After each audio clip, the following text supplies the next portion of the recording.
Kumuha po tayo ng update, kaugnay pa rin po ng sunog sa Caloocan sa ulat on the spot ni Oscar Oida. Oscar? Yes, Connie, sa mga sandaling ito ay nandito tayo sa ospital kung saan nga isinugod yung mga batang na-trap sa nasunog na bahay. No? At sa mga sandaling ito, nakikita natin na labas-masok rin yung mga gawad ng Philippine National Police maging ng Bureau of Fire Protection, no? Para marahil magsagawa ng kani-kanilang mga investigasyon.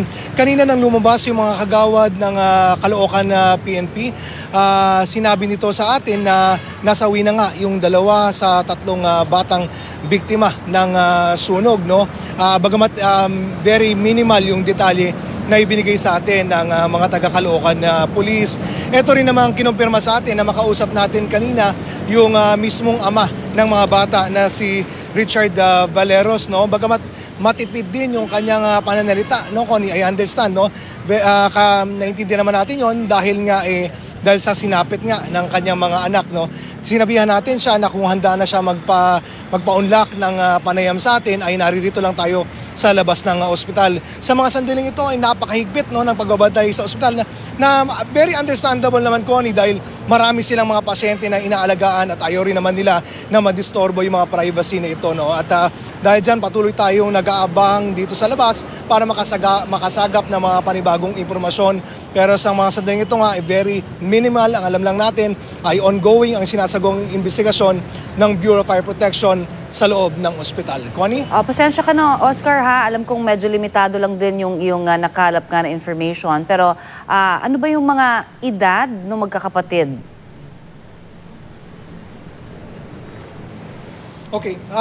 Sa pagkakaalam natin, Connie, no, yung mga earlier on na identified na mga bata ay yung si 8 years old na si Cedric James at yung 6 years old na si Chloe, no? Ito yung pininiwala ang nasawi na, no?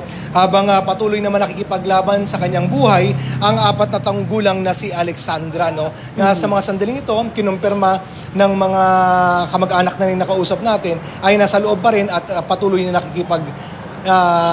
nakikipaglaban para sa kanyang buhay. Kanina, Connie, no, hindi ko nabanggit, pero may mga nakita rin tayong ambulansya ng Caloocan Rescue na pumasok dito sa ospital. Nakausap natin sila at ayon sa kanila nga, parang initially inisip na i-transfer sa burnt unit ng East Avenue yung isa sa mga bata nga, no, para nga matugunan. Pero later on, nag-decide na wag na lang dahil baka malagay sa alanganin yung bata. So as of the moment, sa nakuha natin impormasyon, patuloy na sinasalba, patuloy na ina-attendan itong isa pang buhay na anak ni Richard Valeros. Connie? Oo. Yung tatay, na banggit ba kung gaano katagal niyang naiwan yung mga bata at nasaan yung nanay noong mga oras na yan, Oscar? Yes, Connie, unfortunately, no, bagamat sinubukan natin siyang tanungin tungkol sa mga detalye, pinaliwanag nga natin sa kanya na may mga ganun ngang impormasyon na kesyo inaiwan niya yung mga bata sa loob na nakalak, no? Pero talagang tinanggihan niya yung pagsagot sa yung mga karagdagang katanungan maliban nga sa estado ng kanyang mga anak dahil hindi pa nga raw siya handa dahil nga sa kasalukuyang pinagdadaanan niyang naintindihan naman natin yung sama ng loob ng pagkawala ng kanyang mga anak.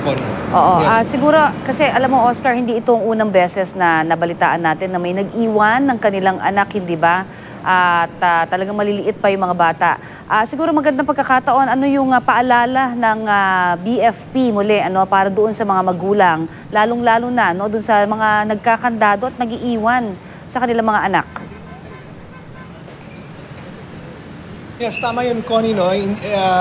Hiwalay sa pagkakataong ito, ilang beses na naman tayo nakapag-cover ng mga balita tungkol sa sunog at hindi naman lingid sa ating kaalaman na talagang pangkaraniwang problema na ng mga karaniwang Pilipino na wala mapag-iiwanan, no, ng kanilang tahanan, no. Yun nga, masaklap pa, may mga bata. Kaya nilalak yung sa paniwala na saglit lang naman sila mawawala at walang mangyayari, mababalikan nila agad. Mas makakabuti, Connie, paalala ito mismo ng mga otoridad na ipagkatiwala sa kapitbahay, no, kamag-anak na pinagkakatiwalaan, no, kung kinakailangan talagang iwanan. Pero as much as possible, ang laging paalala ng mga otoridad, huwag iiwanan ng mga bata, lalo pa yung mga talagang na edad na hindi wala pang kakayanan na proteksyonan ng kanilang mga sarili o bantayan ng kanilang mga sarili. No? Kung iiwanan sila, dapat sa pangangalaga ng pinagkakatiwala ang mga tao, kamag-anak, diba? O kaya pinagkakatiwala ang kapitbahay. Connie? Maraming salamat, Oscar Oida.